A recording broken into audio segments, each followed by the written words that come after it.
Hello and welcome to our program 10 Lessons Learned, where we talk to interesting people from all over the world about their interesting experience and the lessons they have learned.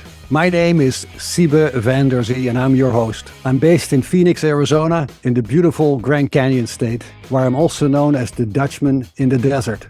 Our guest today is Fabio Teixeira.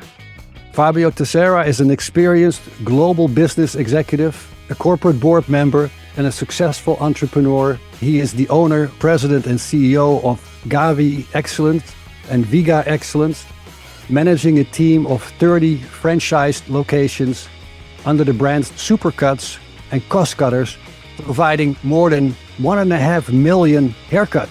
Amazing. Born and raised in Brazil, Fabio worked in senior leadership positions in companies such as Chevron, Ensco, and Atlas Copco. He has worked on assignments in Brazil, Angola, Nigeria, China, Europe, and the United States.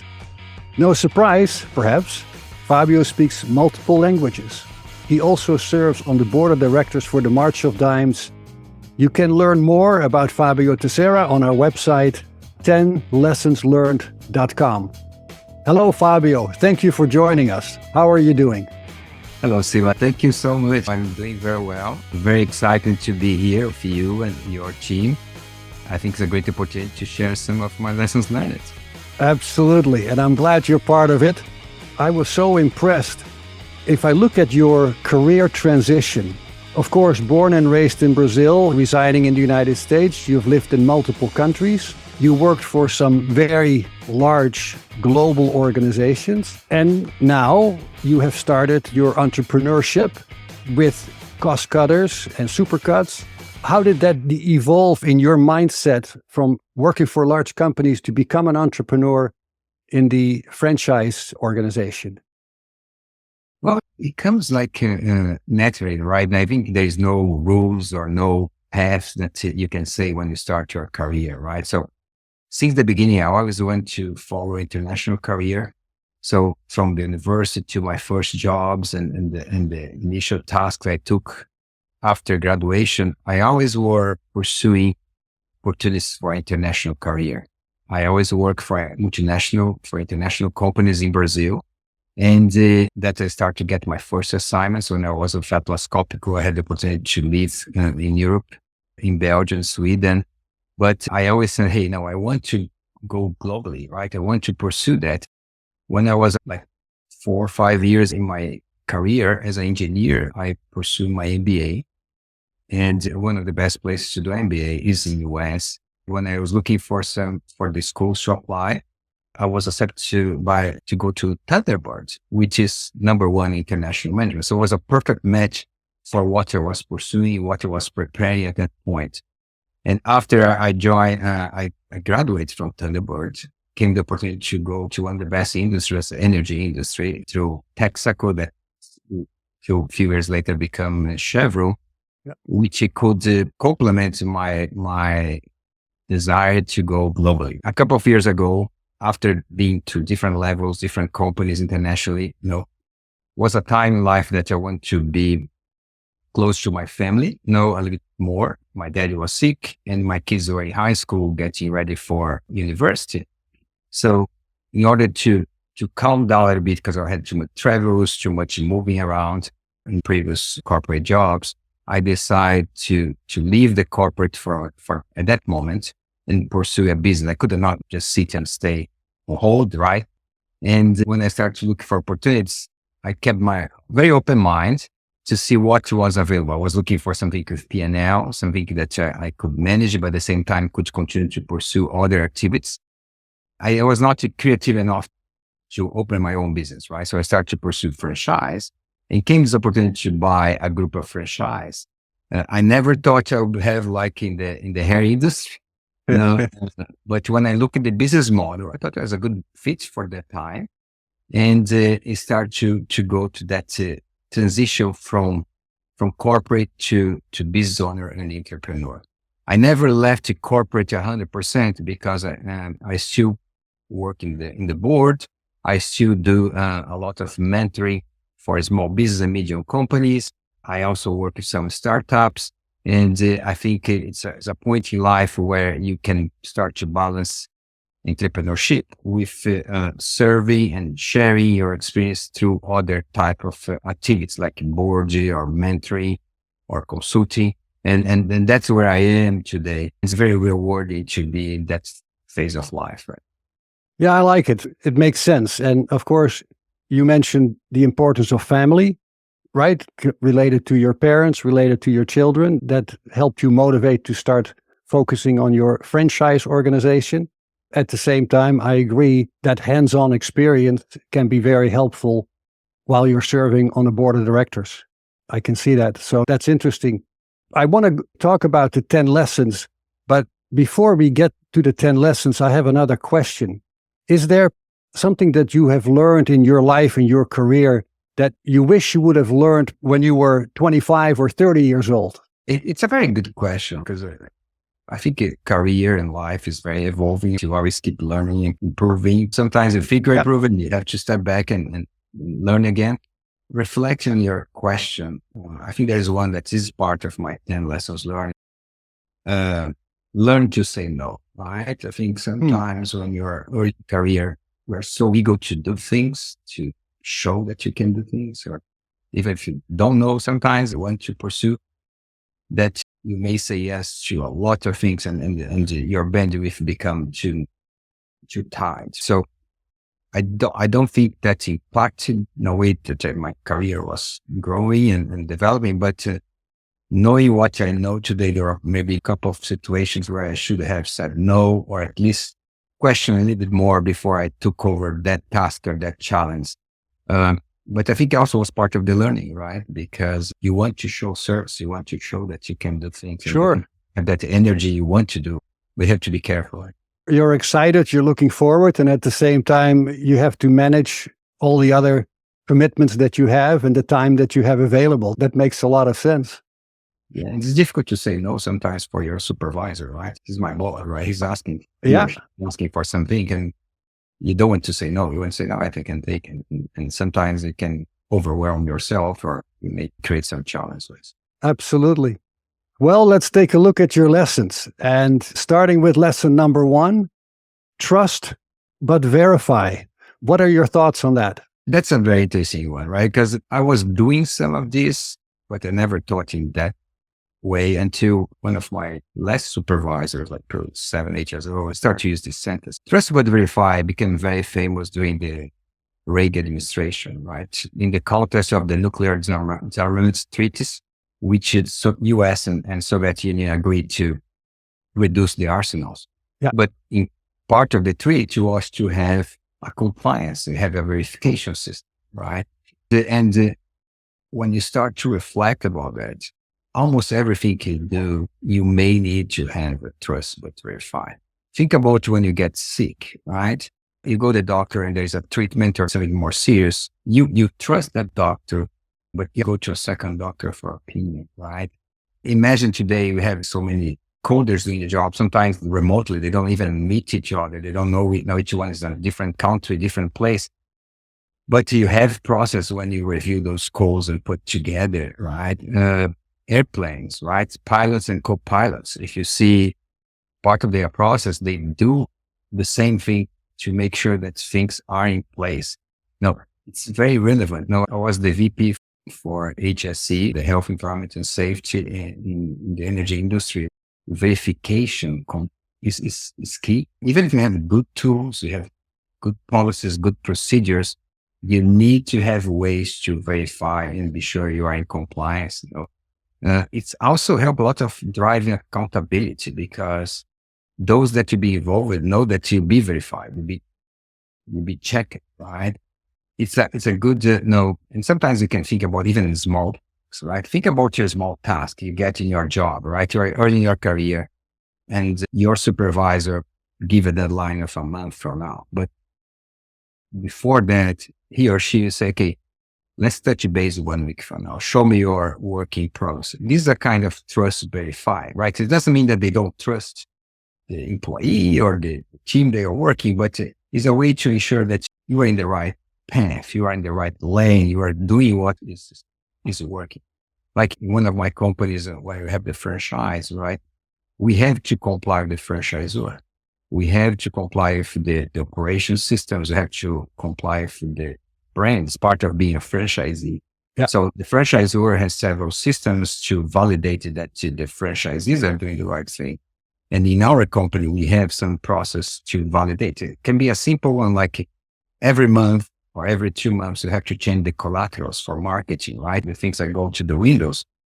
Although we communicate to the teams, they said they'll be doing it. We ask them, okay, after you post, take a picture and send to your supervisor, right? Now, it can be very complex, like in the Reagan administration for the nuclear weapons, but also can be very simple, like just to see if you are in the right path, right? I had a funny story, right? When we were living in Nigeria, sometimes during the weekends, we go to the beach and have fun, the family and different families. When you go there, we would buy coconuts, right? Sometimes to enjoy on the beach, or sometimes you buy a bunch of coconuts to take home and you can enjoy during the week. And there's one weekend, we were with another family, and there were some teenagers selling coconuts to the beach. And said, that's great. I always love it. And you get so excited, and we're helping and supporting, and we didn't even check. I always have to negotiate the price there. So we negotiated the price, the kids, and had fun. And you just open the trunk of the car and they put the coconuts, right? And that's great. Good price, good things and stuff. To keep this short, to arrive home and start to try to open the coconuts, all of them were dry. Oh, And we called the other family. So we were scammed by the kids. It was funny because we didn't even check, shaking the coconuts as usually you do, right? Shaking as one. Yeah. But it's a great example. We just trust, we're dealing with the kids and the teenager are fine. And so we got a bunch of dry coconuts. well, lesson number 1 applies: trust but verify. I always try to summarize why this is important, right? When you trust but verify, you avoid last minute surprise. You ensure safety net. You drive compliance and you drive accountability. If you keep that in mind when you trust but verify, things go smooth. I want to add to that sometimes it is good to be prepared, not to necessarily mistrust, but to be aware that you may not get the whole story or the true story. You don't want to assume that somebody is treating you poorly or is lying to you, but you have to be aware that these things can happen. Sometimes it's by mistake, but sometimes it's intentional. So trust but verify, I think it's a very good lesson to start with. Lesson number 2, never give up. Never give up. Aren't there situations where you're better off giving up? And maybe it's not giving up, it's stepping back, right? But I learned this since I was young. I saw my dad. He was always pursuing different things in different ways. Sometimes you get some no's, you get some obstacles, and you go through. I'm surprised nowadays to see how many people stop when they hear the first no and they have the first issue. If you see everything we do, most of the time, there are challenges, there are issues, there are some obstacles, right? It's normal. It's part of life. Life is part of the projects. And I think there are some individuals that have that incorrect thought that, okay, I think it goes perfect, right? I want to open a business. I go and apply for my LLC, get my EIN, start to buy my supplies. I start to sell, and suddenly all the clients start to buy, and I become profitable in the first month, right? Reality is, unfortunately, is not, right? Things will come in your life, and it can be applied personally in sports, for small things, for big things, right? And you have to keep fighting. I can quickly remember a few examples, like Pelé is one of the best. When he started his career, he went to the big soccer teams in Brazil. Most of them said no. They said that you are too small, too skinny, you don't know what you're doing. Until a team called Santos gave a chance to him, and everything became history, right? Michael Jordan, he was rejecting for his high school team initially, right? I can imagine the coach that said no at that time. That's crazy. Walt Disney, he was fired from a newspaper job because they said that he lacked imagination and had no good ideas. And he failed in a different, until he he started his empire.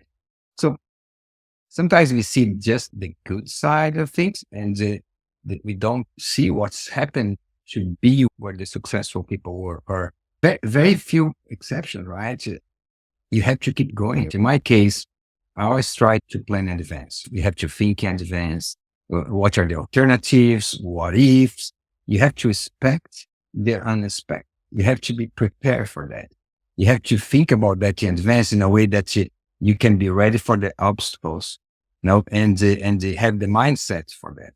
If you do that, you start to be comfortable with the no's. You have to be comfortable with this stuff. And not say you have to be happy when the challenge comes, but if you are comfortable, if you are planned for that, if you have a plan B, plan C, plan D, you don't stop in the first steps, right? There is a point, like you said, it's never.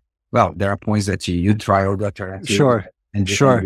you understood, okay, maybe it's time to stop the project. It's time to do. If you didn't explore everything, it's difficult to drop things. And it can be for everything. I have an example that's very interesting. My oldest son, he went to his annual checkup a few years ago, right? He was 19 years old.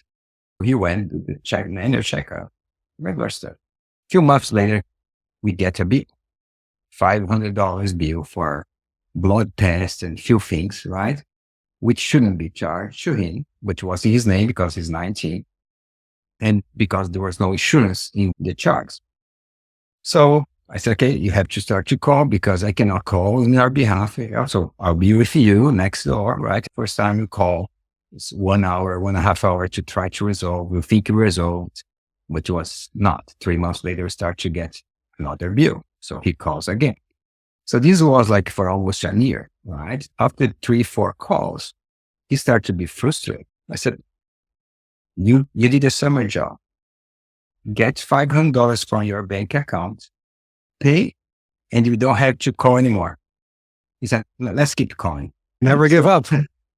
So he had the motivation, right? First, we're not wrong. Second, we have enough actually now, but yeah, it's work, right? You have to call, you have to talk to 10 people every time. You have to explain the same thing multiple times. But this applies for everything, right? And as we wrap up these lessons learned, I think never give up, help us to learn to be very curious and ask questions because we need to be prepared. Start to become comfortable with diversity. You learn how to plan and be prepared for things, for good or bad things, but also helps you to deliver results, help you to achieve personal and professional goals. That's the way to summarize never give. Great lesson. Thank you. Lesson number 3, cash is king. I agree, and I have questions, but what are your thoughts on that one? Cash is king. Yeah, I think I learned in my own way. More reflective is important. It's having liquidity, having access to cash quickly and readily available. This can help in personal or business situation. If you go back to the 2008 crisis or more recent in the COVID-19 crisis, either you have to shut down business or cash was not available, right? Or become very expensive, right? Yeah. To finance a thing. So the companies that were able to have a strong cash reserve, to have liquidity, they were able to keep the running, to keep the operations, in some cases to take advantage of that opportunity and do acquisitions. Or sometimes when you have cash on hand, you can invest for growth while others are struggling. If you are buying a car, right? In a moment like today, where the interest rate is very high, either you pay much more if you have to finance because of the cost of money, or if you have cash, can give a better down payment, or so that's not even to use, but to put you in a better position to negotiate better deals. So cash is very, very important. I keep telling my kids, you need to have some reserves personally, because sometimes if you're working corporate, you can lose your job. You need to have access to cash. Right? Personally, when I travel, I always have some emergency cash in the banks. I have a very interesting story that happened to us on that. When you were living in Africa, where it was complicated sometimes to use credit card, debit cards, so you had to have cash to do some transactions. As a company, become more complicated because cash is, even pet cash is an issue of compliance. Yeah. So you need to have very strict rules, but not necessarily when I say cash is king, you need to have the cash in hand, but you need to have in a bank account available to do that. Now, personally, it's funny because I mentioned carrying cash. One time we were doing a trip.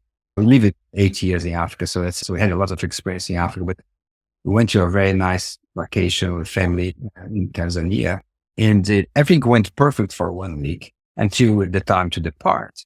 We arrived in the airport and our flight was canceled the last minute. And nothing was arranged for going back to the hotel. Everything else, we had to leave the country, had to go back home. And we look at options, no other flights, no hotels around. And we found a very small cost, very small company that could fly us out from Tanzania with 2-3 stops, stopping Kilimanjaro and other places. There was a but. We had to pay in cash. 4 tickets for a smaller plane, not a private jet, low cost. So we carry some extra cash for families, but never for 4 tickets usually. So I start to open the bags from my wife, my kids, because I was split around, to not keeping every plane. So we could get enough to get out on that flight. But it's a good example. Now you could be staying in the airport for 24 hours because we're not ready for that. So to me, it's important to always keep a strong cash position, liquidity, and that you position yourself for an NDU, for company growth, for turbulences, for capture good opportunities. Lesson number 4, there is no free lunch. My kids hear this from me all the time. The key point here is there's always a trade-off, right? It doesn't matter what your friends or business, there's some benefits change in kind or can be a rewarding for what you have done. Lunch is the name, but could be a perk or something else. You try to sign up for an app, they say free, but it's a free trial. You have to put your credit card there, and after the trial finish, automatically charge your credit card. So you go to a grocery store on Saturdays and they see that tasting moments, delayed or gentlemen with different products. The companies are trying to show you the new product they are launching, the new services.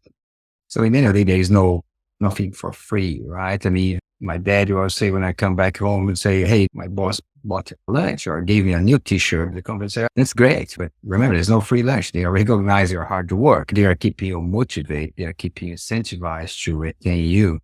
Vendors paying lunch is common practice. What is important is to avoid that is understand what's being traded, understand that you are in compliance, understand that you are legal, understand that these kind of things are common practice, but it has to be a win-win situation. Sometimes there is no value from one side, so there's no reason to do that.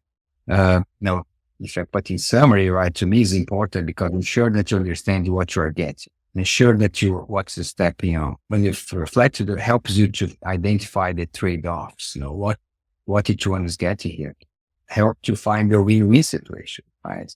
I think as we close is also take with a positive mindset. Several times this is part of a recognition for your talents, for your hard working, recognition for your skills, and is a way to retain and keep you motivated for what you're doing. I think it's a great point. There are people around the world, they feel entitled to special service or special treatment because, well, do you know who I am? I'm famous. I'm well known. I'm rich. Ultimately, it may work in their favor in some situations. But the lesson you're sharing is indeed there is no free lunch. Some people are privileged. That doesn't mean every person is privileged. And that's what you have to accept as a lesson. I like that. Let's move on to lesson number 5. Do not expect more from a person than what they can offer. Do not expect more from a person than what they can offer. What are your thoughts on that? Yeah, this came from when I was at university. Professors start to say that and say, well, I understand very well until I start to go through my career, right? I think sometimes we have good coworkers, good employees, and they think they can do everything. You start to throw projects or try to promote, and instead to help, you can hurt, right? I think it's important that you understand the talents you have, the people you have, and see what are their potential, understand the potential. And sometimes they have the potential to grow. They can do more things, but maybe they need more help. They need more training. They need to have the right people around them, right? I remember one time I was promoted. I didn't have all the technical skills for that job. So the company put a manager underneath me that was very technical, very knowledgeable on that. And that to allow him to step up when I couldn't, and for me to learn those skills and do my job correctly. Sometimes we hurt employees he's a good engineer, so he can be a good manager. And maybe he can, but we need to make sure we do the right things, right? Also, if you need something done, get the business person to do that. And the reason I say that is usually those who are busy in a good way, they are good with multitasking. They know how to prioritize things. So it ties very well with the expectation from the person, right? So you always know in the company, if you need something done, go to Joe, go to Mary, right? Because they get stuff that they do in the right ways. They follow what needs to be done. But the most important thing those people do, they prioritize. They start to have a plan B, plan C, how to bypass things. And why this is important, right? I think to me it's important because avoid surprise and stress. Sometimes you see people, we thought those people could do that and they can, but it's not their fault. It's the fault of whoever put them in that position. Drive a better understanding of the people and employees that you are working with, because before we do anything, support training, support the recognitions, ensure the tasks are done, right? So I think that's important too. That's a lesson learned that I have been learning. Well, I like it. Guiding people, training people, supporting people. But when you talk about the busiest person, does that person have the time available? Yeah, usually it does. And that's when I say, talk about the busy person, because those are people that understand how to ask questions, how to prioritize, right? Those that have like sometimes half of the day free, they are procrastinating, right? And they delay everything for the last minutes. Now, those who are busy, they know what they need to do. They know how to organize yourself, how to prioritize, and they get things done. So that's the kind of line. Makes sense. We're talking today with Fabio Teixeira, an experienced global business executive, corporate board member, and successful entrepreneur, sharing his list with his 10 lessons learned. I want to thank our affiliate partner, Audible. Audible is an amazing way to experience our program 10 Lessons Learned, but also books and other podcasts, allowing you to build a library of knowledge all in one place. You can start your free 30-day trial by going to audibletrial.com/10 lessons learned, all lowercase, to get your free 30-day subscription. All right, moving on. Lesson number 6. Do not be afraid of having serious conversations. Why be afraid? But a lot of people don't feel very comfortable and avoid that conversation. And that's a problem in the work environment or even the family environment. You need to talk. We are adults. The way to resolve things most of the time is through conversations. And conversations involve difficult talks, difficult items to do, right? I mean, to me, the first thing came to my mind is employees review, right? Performance review. Now, I had several situations when my first performance review, I share feedbacks, the positive ones, and share the ones that you need to improve. In some cases, people need to understand what's going on. I had employees that was the first time somebody said that. I thought that everything is doing okay. But you need to have those conversations. If somebody is doing something incorrect, you need to talk. Otherwise, they think that's the way to do it. Most of the time, when you have those conversations, people start to understand and do what they should be. Right? If they decide to continue what they were doing, that's a different conversation. If you don't have those conversations, you mislead and people start to assume things that are incorrect. The same thing happens in boardrooms, right? I mean, boardroom is a perfect environment where you have independent directors and each one maybe have a different opinion, have different understanding of the subjects. So we need to create an environment which is open to listen to each other, is respectful to how we discuss the items, and each one can articulate, make their thinking very visible, and bring their pros and cons or their rationale behind that. And sometimes there are very clashing positions. But when you do that, allows each party to understand where they came from, why they are bringing that, and make a better decision and a better path forward. It's a two-way conversation, right? It's not only to tell something's going wrong, but it's a way to listen to each other. And sometimes I never thought about that. And during these conversations, you can improve. But don't be afraid. Sometimes people are afraid to call somebody. Well, sometimes people are too nice. I learned many years ago how to inform individuals that they are no longer working for the company. Of course, from a human side, you can say, oh, I got bad news and I feel really bad. But no, you let a person know, we have decided that we want to get rid of you. We want to fire you. You observe the individual and you listen to their response. They may say, that's too bad. They may be angry, but in a hard conversation, it's a two-way street. You have to allow that person to express his or her emotions, concerns. And if you have to give bad news to someone before you share the details, you say, oh, I feel really bad. I wish I wasn't that way. That is then no longer relevant. Just give the information, observe the response to people. And I have been in those situations, and the emotional response can vary, a very long range of different responses. But again, it's a good lesson. And yeah, you and I can talk about this much longer, but let's move along to lesson number 7. Be proactive, take initiatives, make decisions, do not procrastinate.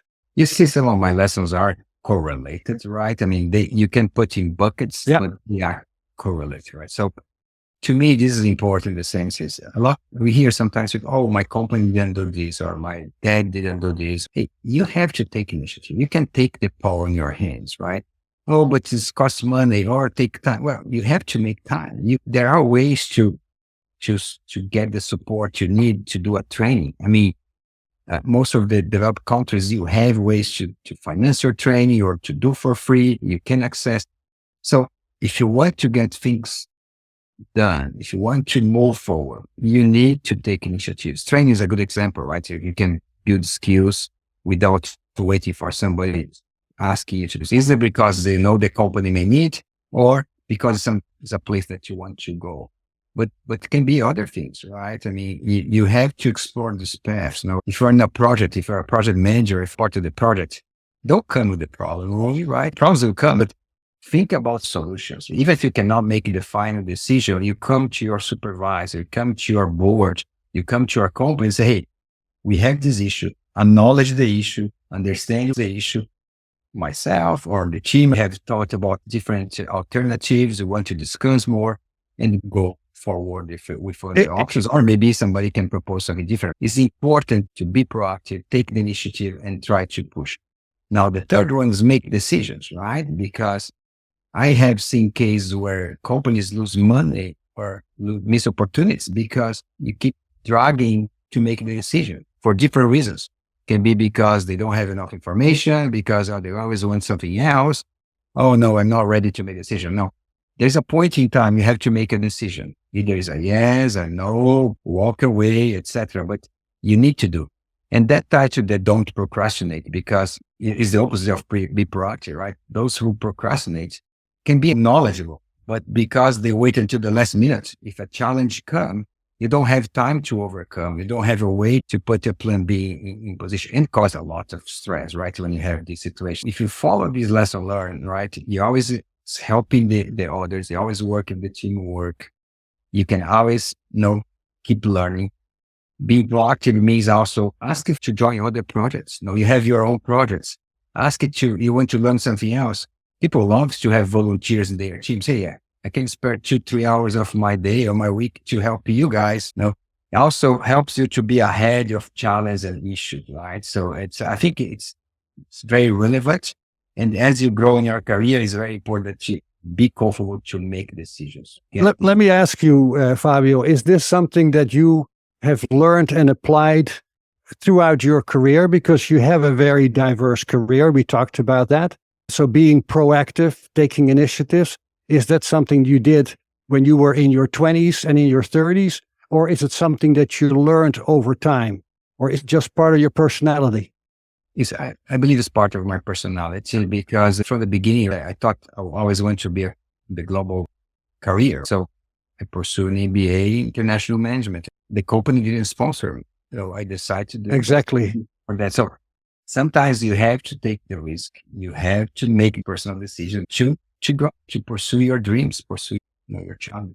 Lesson number 8, learn to say no. Why is that so difficult? That's interesting.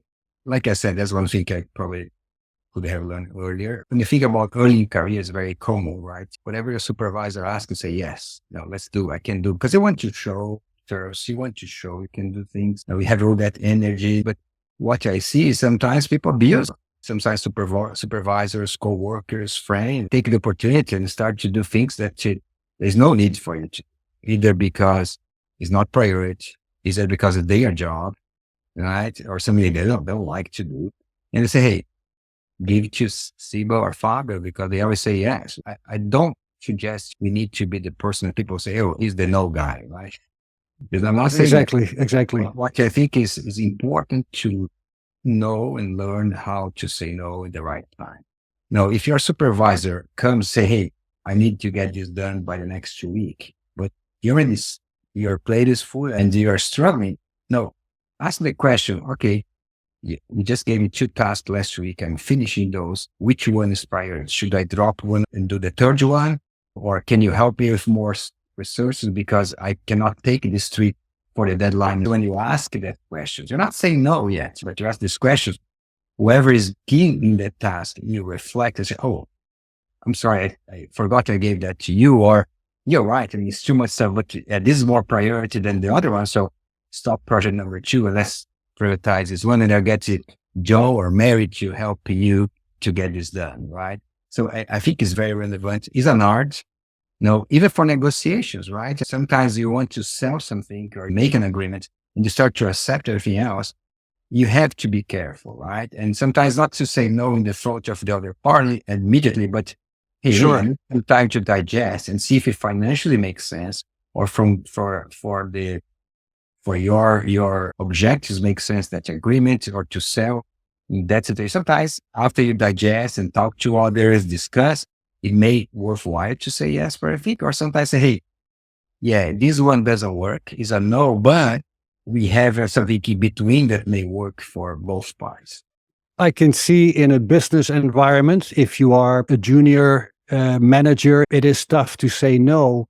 But if I think about a family situation and you're dealing with children, you have an interest in making sure the children are safe, taken care of. So it's easy to tell your son or daughter, no, you cannot do this. You have to be clear to protect them, to be in their interest. In a corporate environment, especially if you're in a junior position, it is tough to say no. At the same time, if you're convinced in your mindset that I have to say no for whatever reason, that makes sense. And it is something that you have to learn. You have to try it out, test it out, and see what the response is and say, oops, next time I should do it differently. But it is a good process. So good lesson there. Lesson number 9, positive mindset. Have a positive mindset. That sounds good, but how do you get there? Are you an optimist? Well, I am, but I see that as a positive and growth mindset. I think it's a combination of the two together. So mindsets are beliefs about abilities, right? They are significant because your mindset defines your beliefs. So a positive mindset or attitude is about being an optimist, expecting success.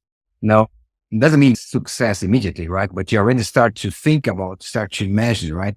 Is the practice of, or keep focusing and say, hey, I have this podcast today. Now, what's the success there, right? And start to think how to do that, or start to think about that project, start to think about that business meeting, right? So you think the best should happen, not the worst. You need to understand what if and what's the worst to be prepared. But your main outcome is the positive mindset. There's a gentleman called Josh Parnell from Limitless Leadership. He did a good presentation for one of our leadership meeting last year. And he said, thoughts dictate emotions. Emotions dictate actions. Actions dictate legacy. So, and that's the mindset, right? The growth mindset with the positive mindset, look at situations with a get to versus a have to.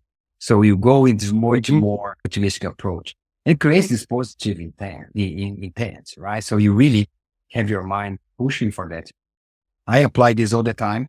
Every time I have my business activities, can be even a simple meeting with my employees, right? I always think, okay, there's a challenge. What's a positive outcome? I have my plan B, I have my plan C, but I think about that in a good way.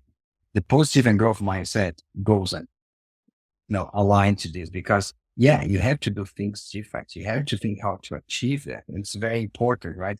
So to me, when you have this type of mindset, you help to find alternatives to overcome obstacles. People follow you, right? Because it's contagious. It's nobody like to work with grunge people, right? So you become happy, right? Helps to drive results and also feel good and less stress. If you can switch your mind, the switch and put the positive mindset, I think it's very, very helpful. Positive mindset. I like it. Well, here we are. Lesson number 10. Have fun. Who could disagree with that? It's always good. Always good. Have fun.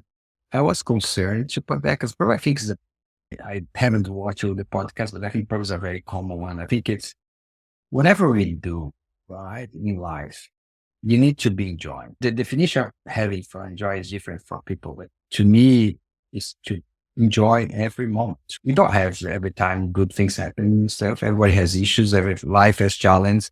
Every job, every project has challenge. Enjoy those moments. Can be small, right? Enjoy your activities. Learn with that experience. And appreciate the opportunity that you have to do what you're. Right? Sometimes people just keep complaining and whining. To me, it doesn't work. We have a challenge, but look at the bright side. There is this good things. Let's enjoy it. Let's walk for 5 minutes here. Let's see there's a blue sky right now in Houston, Texas. We enjoy the small moments, right? That is recharge you and make you better, right? Now, if you're in an environment that is 100% stressful and you're not happy, probably you're in the wrong place. I think you need to find the place where you fit. You need to find people that you enjoy to be together, because in the work environment, you spend 8-10 hours together. Now, even if it's Zoom or not, but you need to enjoy.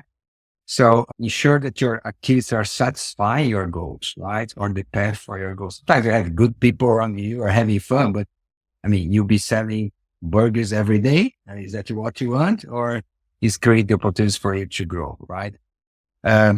Admire, like love, enjoying the moment. To me, all these together boosts morale, increase productivity. When you are feeling happy, I feel much better. I become more productive, reduces stress, and also foster much better teamwork and collaboration. You are more collaborative, you give back to the community as well. So everything together is when you are having fun with what you are doing. So how do you apply that when someone is very difficult situation? Whether it is because of the economy, perhaps they are, I hate to bring it up, but in a war zone, dealing with serious problems. I kind of like the idea of having fun, but how would you explain that to someone who is dealing with major challenges? To me, is first control what you can control, right? There are situations that you can control, like the economy is not good right now. Okay, I cannot control 100% that one.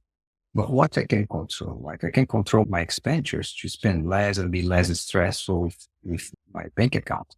Yeah. Now, there's always a small moments, right? Where you have colleagues, you have work friends. So there's a new birth, there's a new wedding. Take that moment. I'm sure that in your job, you always achieve some small things too. Celebrate that small milestone. I like that. That's definitely wisdom, my friend. I appreciate you share that, because indeed, sometimes, many times people are dealing with difficult situation, but to be able to control your thoughts, and hopefully there are positive aspects, even if the circumstances are negative, can help that person to see the bright side at that moment.